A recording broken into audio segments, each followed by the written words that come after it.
3 ans et demi, il rompt son alliance. Aussitôt que tout est réglé, qu'il a immobilisé l'argent des Juifs. Et quand il fait ça, oh là là, il s'appelle l'Antichrist jusqu'à la fin de l'âge de l'Église. Car il est, lui et ses enfants, sont contre Christ et la parole. Cet homme s'appelle l'Antichrist. Or, il aura tout l'argent en main. Et alors, je pense que c'est à ce moment-là qu'elle sera introduite. Un instant, je veux dire ceci. Et ensuite, je veux y revenir dans un instant.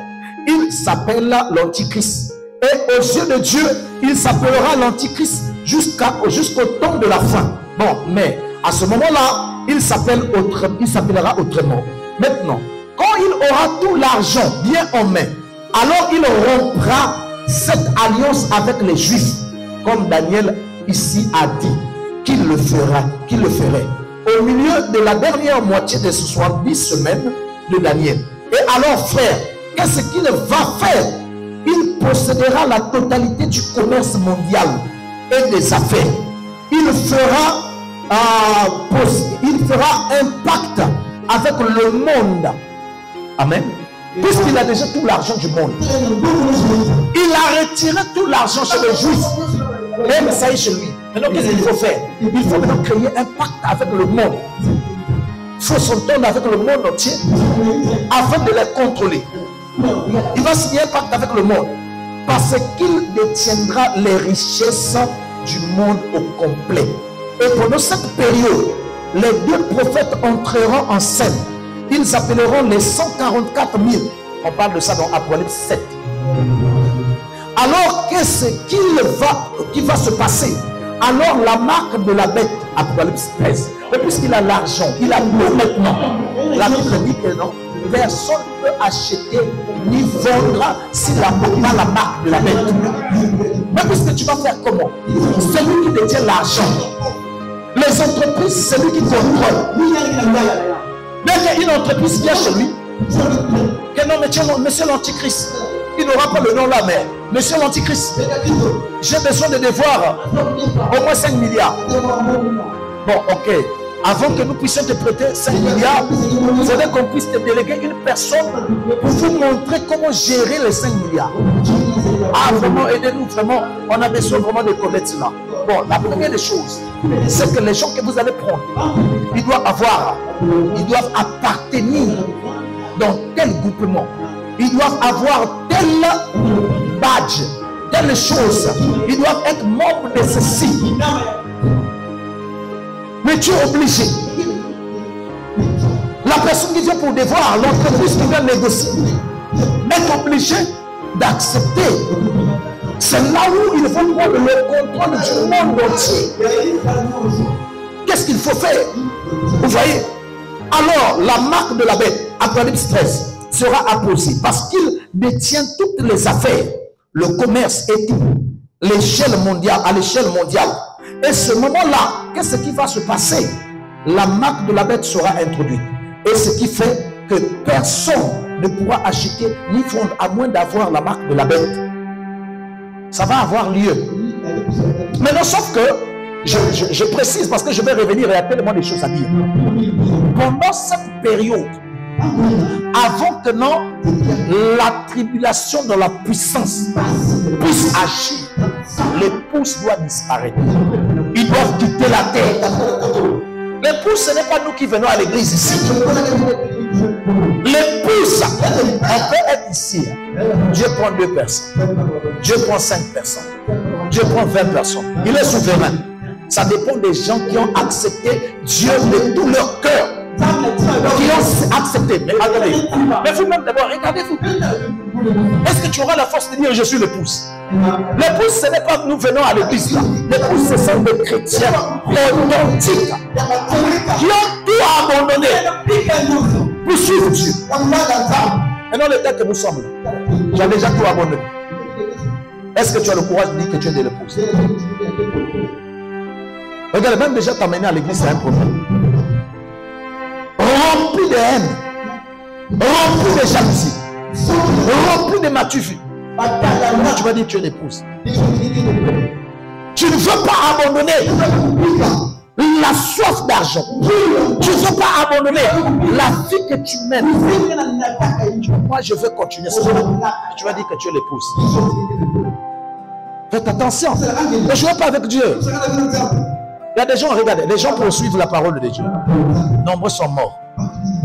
Lisez simplement l'Apocalypse 11. Et disons, comment on appelle Hébreu 11. On va vous parler que non, par la foi, il y a des gens qui n'étaient même plus dignes de vivre.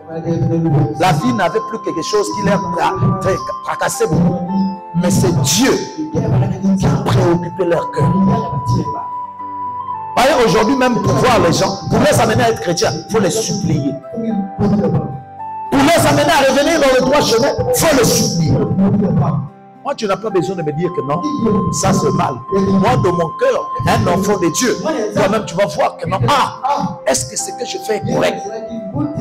Venir à l'église, on doit me forcer.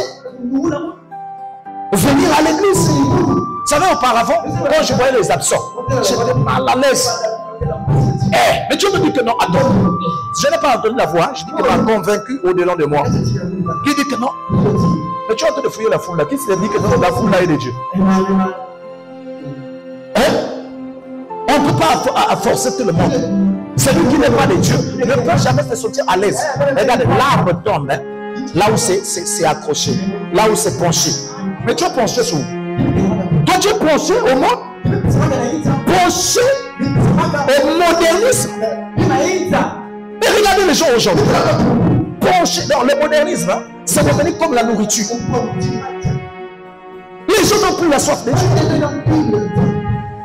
Les gens n'ont plus la détermination pour les choses de Dieu. C'est devenu seulement de la forme simplement. Être l'épouse.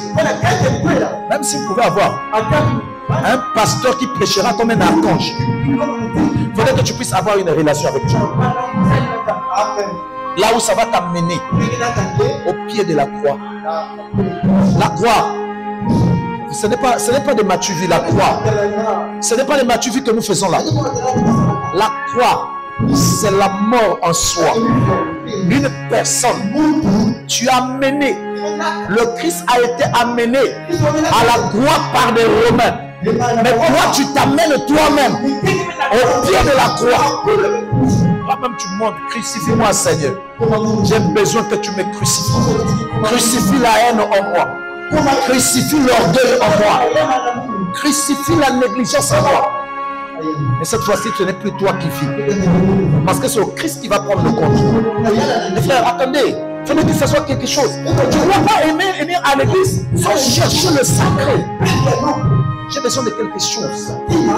Ça fait du bien. Vous savez, quand la présence de quelque chose, quand c'est l'émotion, c'est l'émotion. La parole n'a pas besoin de vous apporter l'émotion. Mais la parole amène quelque chose qui est plus que l'émotion. Quelque chose qui fera que même si tu voyages, l'amour que tu auras pour Dieu, ça fera que augmenter. Ça fera que non, partout où tu seras, tu as toujours besoin. Regarde, je disais la fois passée, la sanctification n'est pas une dictature. La sanctification est une révélation. Vous savez que non, si tu veux vivre bien, parce que tu vois les gens, tu fais rien. Amen. Non, vous voyez, je suis en train de travailler avec le frère Valchi. Je dois faire de sorte qu'on puisse remarquer. Je suis en train de travailler avec la sœur interne. Il faudrait que les gens remarquent que non, je suis chrétien. Ça, ce n'est rien. C'est en fait de l'hypocrisie simplement. Mais ça doit être quelque chose, un travail à l'intérieur. Je n'ai pas besoin qu'on me force de venir à l'église. Mais il faudrait que j'arrive à un moment. Regardez frère, je vous aide. Hein? Pleure seulement. Regardez, si tu remarques non, au-delà de toi, tu ne viens pas à l'église, tu te sens à l'aise, tu es malade. Tu dois implorer, demander l'aide de Dieu. Si tu remarques non, tu viens pour toi en retard, ça ne te dérange pas. Hein? Implore la miséricorde de Dieu. Est-ce que vous savez que non, quand il y a l'adoration, avant le début du culte, il y a un mystère qui se passe. Quand quelqu'un arrive avant que les gens soient là, les gens sont calmes là, toi tu viens, tu te mets à genoux. Quand l'adoration va commencer, ça va déjà commencer à te montrer dans une atmosphère. Quand tu vas finir le culte, tu sentiras que tu as reçu quelque chose. Suivez même la plupart, nous quand la personne suit un film. Tu viens simplement au milieu. Très souvent, tu peux suivre des actions. Mais parfois, tu ne comprends pas l'histoire des choses.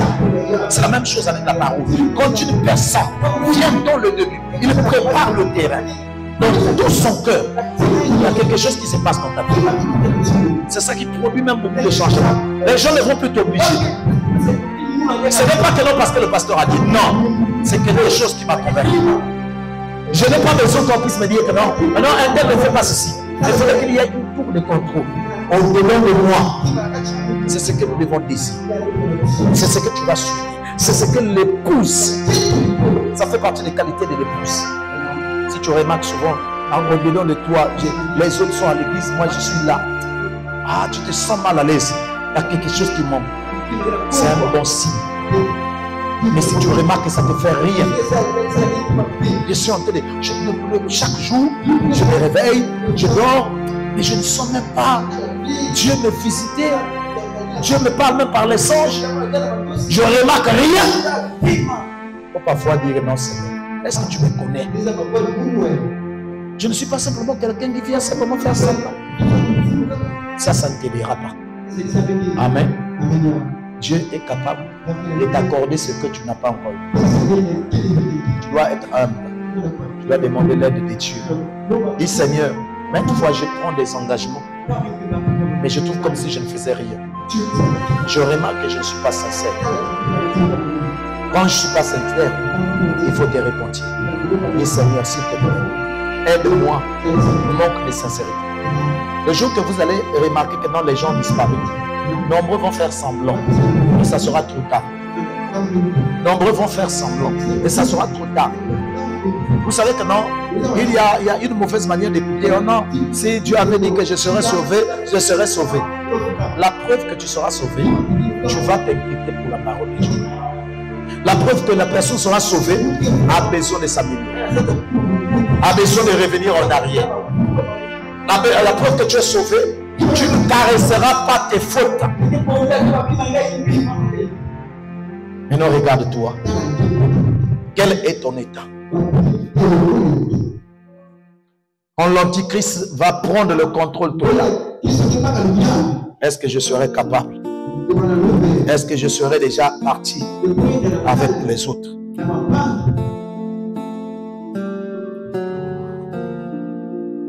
Est-ce que je serai?